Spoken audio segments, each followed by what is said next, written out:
അക്ഷരമുറ്റം quiz festival ഫൈനലിന് ഇതാ തുടക്കം കുറിക്കുകയാണ്. വിജ്ഞാനവും വിസ്മയവും തീർത്ത് മാന്ത്രികൻ മുതുകാടും 7 ടീമംഗങ്ങളും അറിവിന്റെ തിരുമുറ്റത്തെത്തുന്നു. Odyssia Deshabhimani Aksharamuttam quiz festival.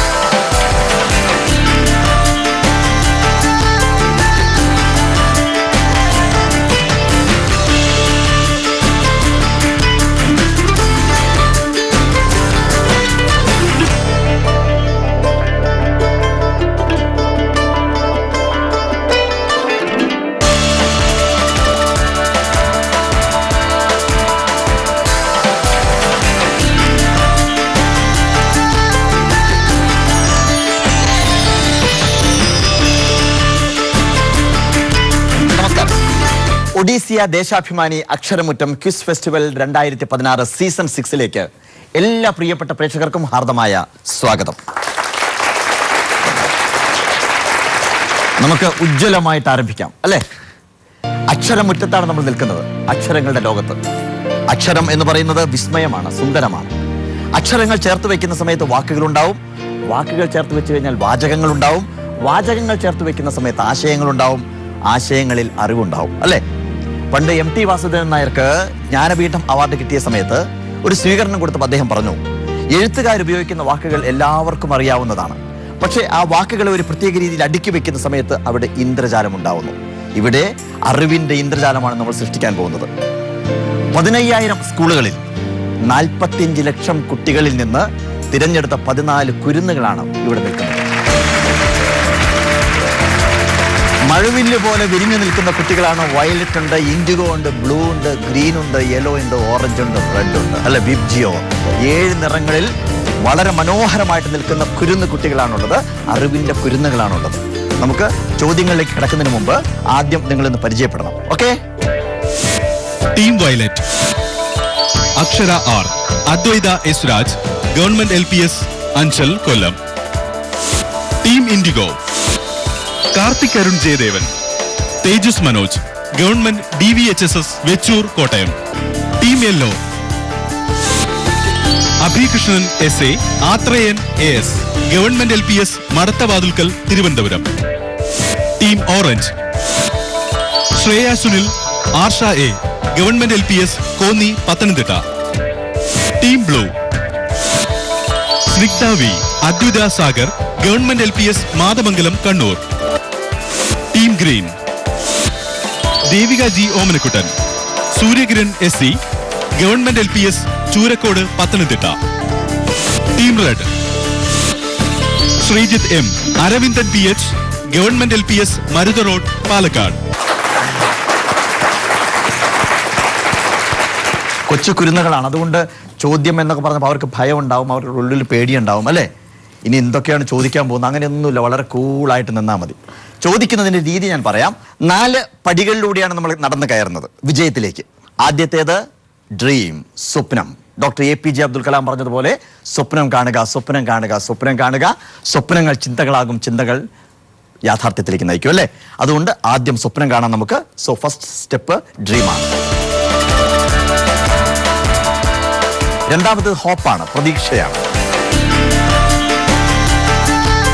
മൂന്നാമത്തേത് വാറാണ്, യുദ്ധം ചെയ്യലാണ്. അതായത് ചോദ്യങ്ങൾ കൊണ്ട്, അറിവുകൾ കൊണ്ട് നമ്മൾ യുദ്ധം ചെയ്യാൻ പോകുന്നു. ഏറ്റവും അവസാനം നിങ്ങൾ എത്തിച്ചേരുന്നത് വിക്ടറിയിലായിരിക്കും, വിജയത്തിലായിരിക്കും. അതാണ് നമ്മുടെ പടികൾ. ആ പടികളിലൂടെ കടന്ന് നിങ്ങൾക്ക് ഉജ്ജ്വലമായ വിജയത്തിലേക്ക് കടന്നു പോകാം. അപ്പം നിങ്ങളൊന്ന് കൂളാക്കാൻ വേണ്ടിയിട്ട് അങ്ങനെ ചെറിയൊരു മാജിക് കാണിക്കാം. കണ്ടേ? അപ്പം മാജിക് കാണുന്ന സമയത്ത് വളരെ കൂളാവും. അതിനുശേഷം നമ്മൾ ചോദ്യങ്ങളിലേക്ക് കിടക്കുന്നു. ഓക്കെ, മോളി ഇങ്ങോട്ട് വാ. മോളുടെ പേര് അദ്വൈത അല്ലേ? നേരത്തെ പറഞ്ഞല്ലോ. പേരെന്താ? രാജി. ഓക്കെ, കിടക്കാം നമുക്ക്. ചോദ്യത്തിന്റെ ടെൻഷനൊക്കെ മറന്നേക്കട്ടെ. നമുക്ക് കൂളായിട്ട് മാജിക് ഒക്കെ ഉണ്ട്, രസകരമായിട്ട് പോവാം അല്ലേ? അങ്ങളുടെ കയ്യിലെ 3 സ്പൂൺ ഉണ്ട്, കണ്ടോ? കണ്ട, സ്റ്റീലിൽ ഉണ്ടാക്കിയിട്ടുള്ള വളരെ ഷാർപ്പായിട്ടുള്ള 3 സ്പൂൺ ഉണ്ട്. 1, 2, 3 സ്പൂൺ ഉണ്ട് അല്ലെ? ഈ 3 സ്പൂണിനെ കൂടാതെ അങ്കിളുടെ കയ്യിൽ 2 എൻവലപ്പ് ഉണ്ട്. കണ്ടോ? ഈ എൻവലപ്പിനകത്ത് എന്തെങ്കിലും ഉണ്ടോ നോക്കി. ഇനി ഞാൻ ചെയ്യുന്നത് ആദ്യം സ്പൂൺ കൊടുത്തതിന് ശേഷം രാജി മാഡത്തിന്റെ എൻവലപ്പിനകത്ത്, കാലിയായിട്ടുള്ള എൻവലപ്പിനകത്ത് ഞാൻ ഈ സ്പൂൺ വെച്ചു. ഇതുപോലെ തന്നെ മടക്കി കയ്യിൽ ഇങ്ങനെ വെക്കാം. ഓക്കെ. ഇനി മോളുടേതാണ്, അദ്വൈതയുടേതാണ്, കാലിയായിട്ടുള്ള എൻവലപ്പാണ്. ഈ എൻവലപ്പിനകത്ത് രണ്ടാമത് മറ്റൊരു സ്പൂണ്, ഈ സ്പൂൺ എടുത്തു. അതിനുശേഷം ഇതിനകത്തേക്ക് വെച്ചു. ഇങ്ങനെ പിടിച്ചു. അപ്പൊ നിങ്ങളുടെ കയ്യിൽ രണ്ടുപേരുടെയും സ്പൂൺ ഉണ്ട് അല്ലെ? ഞാൻ എന്തുകൊണ്ട് ഈ മാജിക് കാണിക്കുന്നു എന്ന് ചോദിച്ചു കഴിഞ്ഞാൽ എനിത്തിങ് ഈസ് പോസിബിൾ എന്ന് പറയാൻ വേണ്ടിയിട്ടാണ്. പൗലോ കൊയ്ലോ ആൽക്കമിസ്റ്റിൽ പറയുന്നുണ്ട്, നമ്മളൊരു കാര്യം ആത്മാർത്ഥമായിട്ട് ആഗ്രഹിച്ചു കഴിഞ്ഞാൽ ആ കാര്യം നേടിയെടുക്കുന്നതിന് വേണ്ടി പ്രപഞ്ചം മുഴുവൻ നമ്മളുടെ കൂടെ ഉണ്ടാവുമെന്നുള്ളത്. സോ എന്റെ ആഗ്രഹം എന്ന് പറയുന്നത് ഈ സ്പൂണിനെ ബെൻഡ് ചെയ്യണമെന്നുള്ളതാണ്, വളയ്ക്കണമെന്നുള്ളതാണ്. So watch here, it will happen. Look.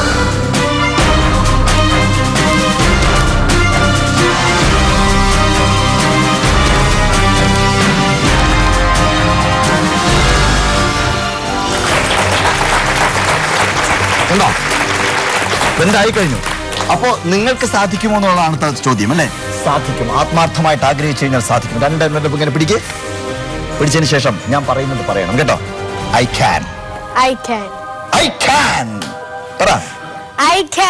എല്ലാവരും ചേർന്ന് പറ. And take your... That happened.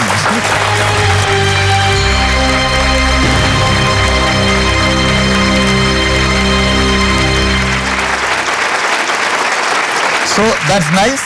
Thank you so much. അപ്പൊ ഇനി നമുക്ക് ചോദ്യങ്ങളിലേക്ക് പോവാം അല്ലേ? അപ്പൊ മാജിക് അങ്കിളുടെ കുട്ടികൾ റെഡിയാണല്ലോ അല്ലെ? ചോദ്യം കേൾക്കാൻ തയ്യാറാണല്ലോ?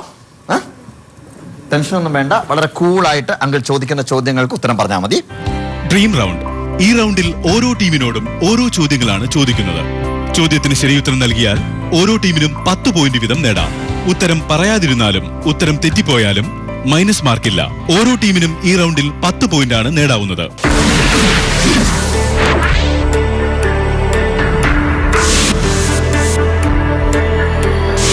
ഡ്രീം വിഭാഗത്തിലെ ആദ്യത്തെ ചോദ്യം വയലറ്റിനോടുള്ളതാണ്. ചോദ്യം വ്യക്തമായിട്ട് കേൾക്കണം. റെഡിയാണോ? ചോദിക്കട്ടെ. ലാറ്റിൻ അമേരിക്കയിലെ റൊസാരിയോ എന്ന സ്ഥലത്താണ് ലയണൽ മെസ്സി ജനിച്ചത്. 1928 റൊസാരിയോയിൽ ലോകപ്രശസ്തനായ മറ്റൊരാൾ കൂടി ജനിച്ചിരുന്നു. ഈ ലോകപ്രശസ്തനായ ആൾ ആര് എന്നുള്ളതാണ് ചോദ്യം. Your time starts here.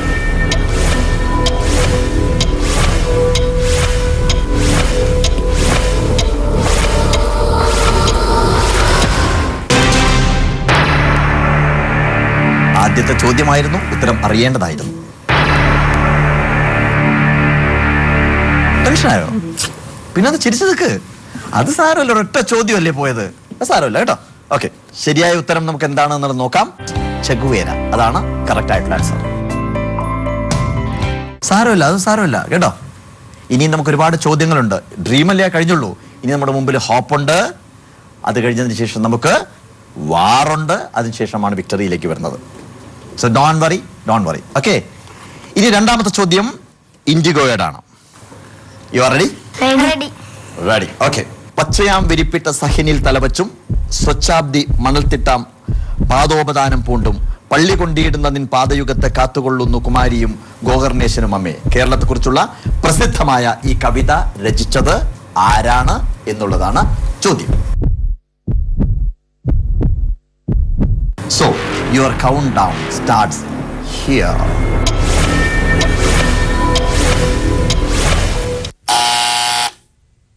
ബസറിൽ press ചെയ്ത് കഴിഞ്ഞു. So you know the answer അല്ലേ? ഉത്തരം അറിയാം. ഉത്തരം പറയാം. എന്താണ് ഉത്തരം? വള്ളത്തോൾ നാരായണ മേനോൻ അതാണ് പറഞ്ഞത് അല്ലേ? അത് ശരിയാണോ തെറ്റാണോ അറിയാമോ? ഉറപ്പാണോ? 100% ഉറപ്പാണോ? പക്ഷെ എനിക്ക് ഉറപ്പില്ല. ഉറപ്പുണ്ടോ? നമുക്ക് നോക്കണ്ടേ? ഓക്കെ, അപ്പൊ നമുക്ക് നോക്കാം. യെസ് ഓർ നോ നോക്കാം. So yes or no, that is a question.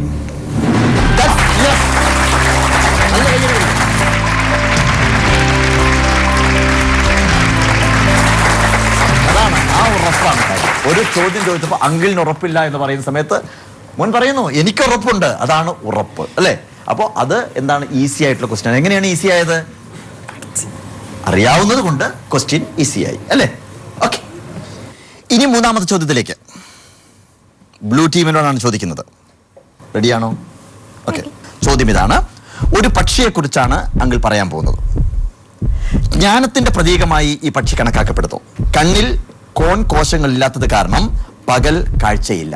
പക്ഷി ഏതാണ് എന്നുള്ളതാണ് ചോദ്യം.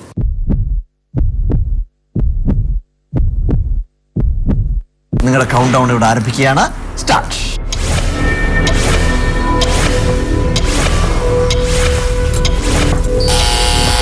എന്താണ് answer?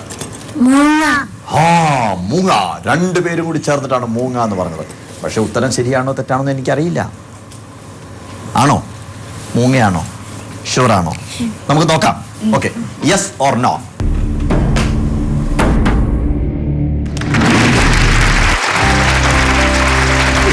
That's correct answer. Congratulations. Very good. Congratulations. ഇനി ഞങ്ങൾ ചെറിയൊരു കഥ പറഞ്ഞുതരാം നിങ്ങൾക്ക് എല്ലാവർക്കും ചേർന്നിട്ട് കേട്ടോ. ജോയ്സി ഹൂരൻ എന്ന് പറഞ്ഞിട്ട് പത്രപ്രവർത്തക ഉണ്ടായിരുന്നു. ആ പത്രപ്രവർത്തക മനോഹരമായിട്ടൊരു കഥ എഴുതിയിട്ടുണ്ട്. ആ കഥയുടെ പേര് ലവ് മീ ബേർഡ് എന്നാണ്. ഒരു പക്ഷിയെക്കുറിച്ചാണ് കഥ. ലവ് മീ ബേർഡ് എന്ന് പറഞ്ഞ ഒരു കുഞ്ഞു പക്ഷിയുടെ പേരായിരുന്നു ലവ് മീ എന്ന്. ആ പക്ഷിക്ക് ആരും ഉണ്ടായിരുന്നില്ല. അച്ഛനുണ്ടായിരുന്നില്ല, അമ്മയുണ്ടായിരുന്നില്ല, കൂട്ടുകാരുണ്ടായിരുന്നില്ല, ആരും ഉണ്ടായിരുന്നില്ല. അപ്പോൾ ആ പക്ഷിക്ക് വലിയ വിഷമമാണ്. ആരുമില്ല, ഫ്രണ്ട്സ് ആരുമില്ല. അപ്പോൾ ആ പക്ഷി ഒരു ദിവസം കാക്കയോട് പോയിട്ട് പറഞ്ഞു, എനിക്ക് ആരുമില്ല, ഫ്രണ്ട്സ് ആരുമില്ല എന്ന് പറഞ്ഞു. അപ്പോൾ കാക്ക പറഞ്ഞു, നീ ഒരു കാര്യം ചെയ്യ്, നീ ഒരു ചുള്ളിക്കമ്പുകളൊക്കെ ഒടിച്ചൊരു കൂടുണ്ടാക്ക്. ആ കൂടിൻ്റെ മുമ്പിലിരുന്നു കൊണ്ട് പുറത്തേക്ക് നോക്കി ലവ് മീ നിന്റെ പേര് പറയാൻ പറഞ്ഞു. ആ പക്ഷി എന്ത് ചെയ്തു? അതിൻ്റെ മുമ്പിലിരുന്നുകൊണ്ട് ലവ് മീ എന്ന് പറഞ്ഞു. പക്ഷെ ഒരു പക്ഷി പോലും വന്നില്ല. അങ്ങനെ ഇരിക്കുമ്പോൾ ഈ പക്ഷി പോയിട്ട് കാക്കയോട് പറഞ്ഞു, ആരും വന്നില്ല, എന്ത് ചെയ്യുമെന്ന് ചോദിച്ചു. കാക്ക പറഞ്ഞു, ഒരു കാര്യം ചെയ്യാം, ആനയോട് ചോദിക്കാം, വലിയ തലയല്ലേ, ഒരുപാട് ബുദ്ധി ഉണ്ടാവും അല്ലേ. അപ്പോൾ ആനയോട് പോയി ചോദിച്ചു. ആന പറഞ്ഞു, സിമ്പിളാണ് കാര്യം, ഒന്നും ചെയ്യേണ്ട, ലവ് മീ എന്ന് പറയുന്നതിന് പകരം ലവ് യു എന്ന് പറയാൻ പറഞ്ഞു. അടുത്ത ദിവസം പോയിട്ട് കൂടിൻ്റെ മുമ്പിലിരുന്ന് ആ പക്ഷി ലവ് യു എന്ന് പറഞ്ഞു. അങ്ങനെ പറഞ്ഞപ്പോൾ ചക്രവാളങ്ങൾക്കപ്പുറത്ത് നിന്നും 10,000-കണക്കിന് പക്ഷികൾ ഈ പക്ഷിയുടെ അടുത്തേക്ക് പറന്ന് വന്നു. അപ്പം എന്താ മനസ്സിലായത്? നമ്മൾ എപ്പോഴും എന്താ പറയേണ്ടത്?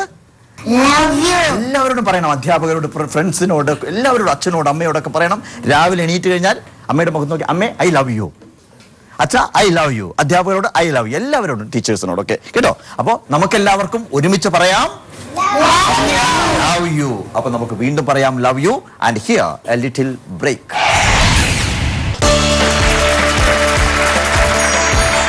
തിരിച്ചു വരാം നമുക്ക് അക്ഷരങ്ങളുടെ ലോകത്തേക്ക്, അറിവിന്റെ ലോകത്തേക്ക്. ഒഡീസിയ Deshabhimani Aksharamuttam quiz festival 2016 season 6. ഇന്നത്തെ ഡ്രീം എന്ന ഈ മത്സരത്തിൽ 3 ചോദ്യങ്ങൾ നിങ്ങൾ നേരിട്ട് കഴിഞ്ഞു. വയലറ്റ്, ഇൻഡിഗോ, ബ്ലൂ, നിങ്ങൾ 3 പേരും ചോദ്യങ്ങൾ നേരിട്ട് കഴിഞ്ഞു. ഇനിയുള്ള ചോദ്യം വരുന്നത് ഗ്രീനിലേക്കാണ്. അതായത് 4ാമത്തെ ചോദ്യം. ഇത് കണക്കിന്റെ ഒരു കുസൃതിയാണ്. അതുകൊണ്ട് നിങ്ങൾ നേരത്തെ പറഞ്ഞ ശ്രദ്ധ കുറച്ചുകൂടി ആഴത്തിലായിരിക്കണം. ഓക്കെ. ചോദ്യം ഇതാണ്. 2 ആനക്കൂട്ടങ്ങൾ തമ്മിൽ കണ്ടുമുട്ടി. അപ്പോൾ 1-ാം കൂട്ടത്തിന്റെ നേതാവ് പറഞ്ഞു, നിങ്ങളുടെ കൂട്ടത്തിൽ നിന്ന് ഒരു ആനയെ ഞങ്ങളിലേക്ക് തന്നു കഴിഞ്ഞാൽ നമ്മൾ ഒപ്പത്തിനൊപ്പമാവും, അതായത് തുല്യ എണ്ണമാവും എന്നർത്ഥം. അപ്പോൾ 2-ാം കൂട്ടത്തിന്റെ നേതാവ് പറഞ്ഞു, അത് വേണ്ട, നിങ്ങളിൽ ഒരാൾ ഞങ്ങളിലേക്ക് വരൂ, അപ്പോൾ ഞങ്ങൾ നിങ്ങളുടെ ഇരട്ടിയാവും. ഓരോ ആനക്കൂട്ടത്തിലും എത്ര ആനകളുണ്ട് എന്നുള്ളതാണ് ചോദ്യം.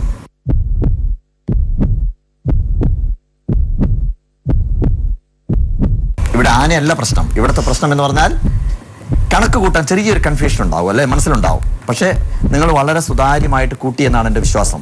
കറക്റ്റ് ആയിരിക്കും എന്നുള്ളതാണ് എൻ്റെ വിശ്വാസം. നമുക്ക് കൗണ്ട് ഡൗൺ ആരംഭിക്കാം. ഓക്കെ.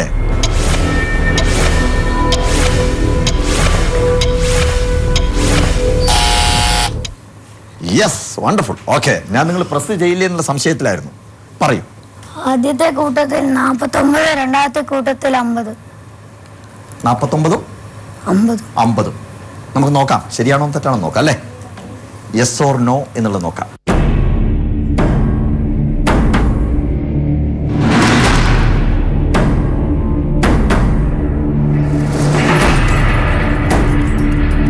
അതൊരിക്കലും ശരിയാവില്ലല്ലോ കൂട്ടാ. അതാലോചിച്ച് നോക്കിയാൽ 1-ൽ 49 ഉണ്ട്, 1 50 ഉണ്ട്. അതിൽ നിന്നൊരു ആനയെ ഇങ്ങോട്ട് വെച്ച് കഴിഞ്ഞാൽ ഇത് 50 ആയി, അത് 49 ആയില്ലേ. നമ്മൾ പറഞ്ഞത് 2 തുല്യമാവണ്ടേ. അത്രയൊന്നും വലിയ സംഖ്യയിലേക്ക് പോകണ്ട. വളരെ സിമ്പിൾ ആണ്. 5, 7 അതാണ് ആൻസർ. 7-ൽ നിന്ന് ഒരു ആനയെ ഇങ്ങോട്ട് വെച്ച് കഴിഞ്ഞാൽ 2ഉം 6ഉം 6ഉമായി. 5-ൽ നിന്നൊരു ആനയെ അങ്ങോട്ട് വെച്ച് കഴിഞ്ഞാൽ ഇതിനകത്ത് 4ആയി, അതിനകത്ത് 8ആയി. അപ്പോൾ ഇതിനേക്കാൾ ഇരട്ടിയായി. അത് വളരെ സിമ്പിൾ. ഗ്രീൻ ടീമിനോട് പറയാണ് ഉത്തരം തെറ്റായിരുന്നു. സാരമില്ല, നിങ്ങൾക്ക് ഇനിയും ഒരുപാട് അവസരങ്ങളുണ്ട് കേട്ടോ. ഇനി നമ്മുടെ മുമ്പിൽ ഹോപ്പുണ്ട്, പ്രതീക്ഷയുണ്ട്. അതുപോലെ തന്നെ നമ്മുടെ മുമ്പിൽ ഇനി യുദ്ധം ചെയ്യാനുണ്ട്. അതുപോലെ നമുക്ക് അവസാനം വിക്ടറിയിലേക്ക് കടക്കാനുണ്ട്. അതുകൊണ്ട് ഒന്നും ടെൻഷൻ അടിക്കണ്ട. ചിലപ്പോൾ അങ്ങനെയാണ്, ചില ചോദ്യങ്ങൾ തെറ്റും അല്ലേ, അങ്ങനെ ഉണ്ടാവും സ്വാഭാവികമായിട്ട്. എല്ലാ ഉത്തരങ്ങളും അറിയുന്ന ആരാ ഉള്ളത്? ആരും ഉണ്ടാവില്ല. ഉണ്ടാവില്ല. നിങ്ങൾ എപ്പോഴും മനസ്സിൽ പറയേണ്ട ഒരു കാര്യം എന്താണെന്നറിയാമോ? എപ്പോഴും നിങ്ങൾ പരീക്ഷയിൽ ഒരു ഉത്തരം എഴുതി കഴിഞ്ഞാൽ ചിലപ്പോൾ തെറ്റാവാം. അതിൻ്റെ പേരിൽ നമ്മൾ പരീക്ഷ എഴുതില്ല എന്നല്ല അർത്ഥം. വീഴുന്നത് ഒരു തെറ്റല്ല, ആണോ? അല്ല. വീണെടുത്ത് എണീക്കാതിരുന്നാലോ? പറ, തെറ്റാണ് അല്ലേ? നിങ്ങൾ കുഞ്ഞുങ്ങളാവുന്ന സമയത്ത്, നമ്മളെല്ലാവരും കുഞ്ഞുങ്ങളാവുന്ന സമയത്ത് നമ്മളിങ്ങനെ എണീക്ക് നിൽക്കാൻ വേണ്ടി നോക്കും, നമ്മൾ താഴേക്ക് വീഴും, വീണ്ടും നമ്മൾ നോക്കും, അങ്ങനെയല്ലേ ചെയ്യുന്നത്. അപ്പോൾ വീഴുന്നത് ഒരിക്കലും തെറ്റല്ല. അപ്പോൾ ഒരു ഉത്തരം തെറ്റിയെന്ന് വിചാരിച്ചിട്ട് ടെൻഷൻ അടിക്കണ്ട കേട്ടോ. ഓക്കെ, ഇനി ചോദ്യം വരുന്നത് യെല്ലോയിലേക്കാണ്. യെല്ലോ നിങ്ങൾക്കുള്ള ചോദ്യമാണ്. യെല്ലോ റെഡിയാണോ? ഓക്കെ, ചോദ്യം കേൾക്കണം കേട്ടോ, ശരിക്കും കേൾക്കണേ. ചോദ്യം ഇതാണ്: പങ്കെടുത്ത 3 ഒളിമ്പിക്സിലും 3 അത്ലറ്റിക് ഇനത്തിലും സ്വർണം നേടി അപൂർവ നേട്ടം സ്വന്തമാക്കിയ കായിക താരമാണല്ലോ ഉസൈൻ ബോൾട്ട്. ഉസൈൻ ബോൾട്ട് ഏത് രാജ്യക്കാരനാണ് എന്നുള്ളതാണ് ചോദ്യം. So your countdown starts here.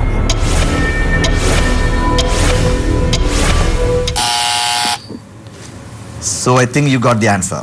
Okay, tell me, what's your answer? Jamaica. അതൊരു കോൺഫിഡൻസാ പറയുമ്പോൾ അല്ലേ? So yes or no? That's the question. So your answer is yes. Perfect. Congratulations. Very good.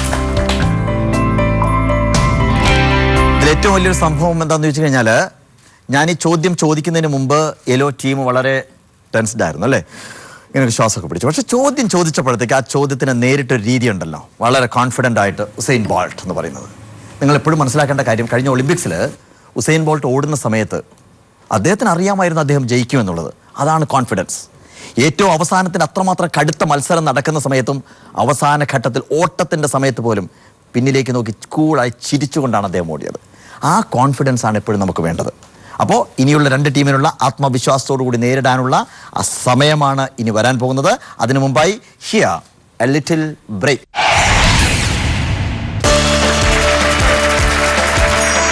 നമ്മൾ വീണ്ടും തിരിച്ചു വരുന്നു ചോദ്യങ്ങളുടെ ലോകത്തേക്ക്. ഒഡീസിയ Deshabhimani Aksharamuttam quiz festival 2016 season 6. Season 6-ലെ 6ാമത്തെ ചോദ്യം. ചോദ്യം വരുന്നത് ഓറഞ്ച് ടീമിലേക്കാണ്. Are you ready? Yes. Okay, ചോദ്യം ഇതാണ്: ക്യൂബയെ മോചിപ്പിക്കാൻ ഫിദൽ കാസ്ട്രോയും മറ്റ് വിപ്ലവകാരികളും ഉൾപ്പെടെ 82 പേർ 1956 നവംബർ 25-നാണ് ക്യൂബയിൽ എത്തിയത്. തുപ്പാസയിൽ നങ്കൂരമിട്ട ഒരു കപ്പലിലാണ് അവർ യാത്ര തിരിച്ചത്. പിൽക്കാലത്ത് പ്രശസ്തമായി തീർന്ന ഈ കപ്പലിന്റെ പേര് എന്താണ്? നിങ്ങളുടെ കൗണ്ട് ഡൗൺ ഇവിടെ ആരംഭിക്കുന്നു.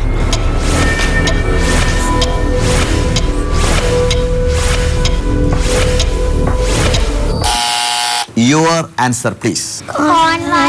Cornwallis. Yes or no? The answer is the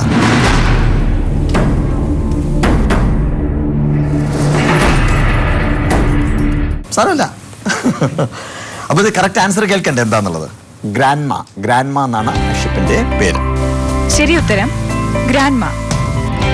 മറ്റൊരു കാര്യം നമ്മൾ പറഞ്ഞതിനകത്ത് നിങ്ങൾ ശ്രദ്ധിച്ചോന്നറിയില്ല, 1956 നവംബർ 25-നാണ് അദ്ദേഹം ക്യൂബയിലെത്തിയത്. ഈ നവംബർ 25, അതായത് 2016 നവംബർ 25-നാണ് ഫിദൽ കാസ്ട്രോ ഈ ലോകത്ത് നിന്ന് മറഞ്ഞു പോയത്. അതും പ്രത്യേകം ശ്രദ്ധിക്കുന്നത്. അതായത് കൃത്യം 60 വർഷം ആവുന്ന സമയത്ത് സെയിം ഡേറ്റ് 1956-ലായിരുന്നു. പക്ഷേ ഇവിടെ 2016 നവംബർ 25-നാണ് ഫിദൽ കാസ്ട്രോ ഓർമ്മയായത്. ഓക്കെ. ഇനി അടുത്ത ചോദ്യത്തിലേക്ക്, റെഡ് ടീമിലേക്കുള്ള ചോദ്യമാണ് വരാൻ പോകുന്നത്. Red, U are ready? Ready. 2016 പയർ വർഗ്ഗങ്ങളുടെ അന്താരാഷ്ട്ര വർഷമായിരുന്നല്ലോ. ചോദ്യം ഇതാണ്: 2017 ഏത് വർഷമായാണ് യുണൈറ്റഡ് നേഷൻസ് പ്രഖ്യാപിച്ചിരിക്കുന്നത് എന്നുള്ളതാണ് ചോദ്യം. ആൻഡ് യുവർ കൗണ്ട് ഡൗൺ ഇവിടെ ആരംഭിക്കും. So tell me, what's your answer? സുസ്ഥിര ടൂറിസം. ഇതാണ് ആൻസർ പറഞ്ഞിരിക്കുന്നത് സുസ്ഥിര ടൂറിസം. യെസ് ഓർ നോ എന്ന് നോക്കാം നമുക്ക്.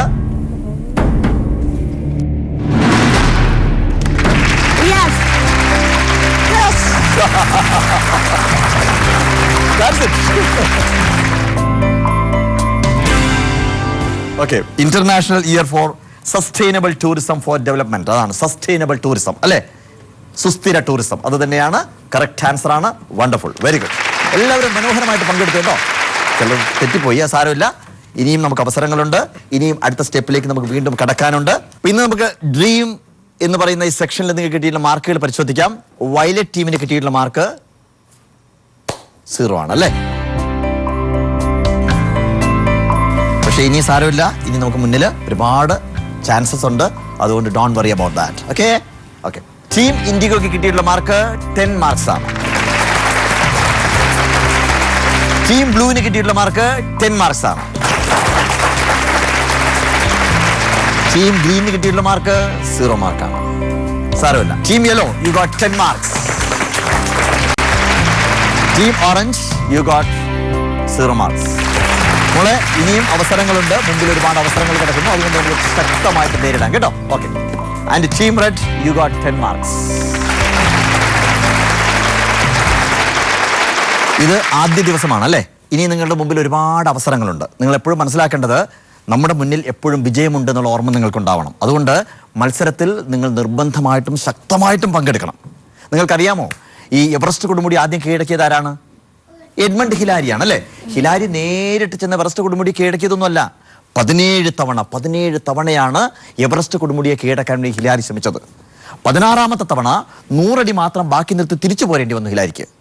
അന്നുവരെ ഏറ്റവും കൂടുതൽ ഉയരം കീഴടക്കിയ വ്യക്തി എന്നുള്ള രീതിയിൽ ബ്രിട്ടീഷ് ഗവൺമെന്റ് ഹിലാരിക്ക് ഒരു സ്വീകരണം കൊടുത്തു. ബ്രിട്ടനിലേക്ക് ഹിലാരി ചെന്നു. വേദിയിൽ ഹിലാരി നിന്നു. കർട്ടൻ ഉയർന്നു. അദ്ദേഹത്തിന്റെ വാക്കുകൾ കേൾക്കാൻ വേണ്ടി എല്ലാവരും ഇങ്ങനെ കാതോർത്തിരിക്കുകയാണ്.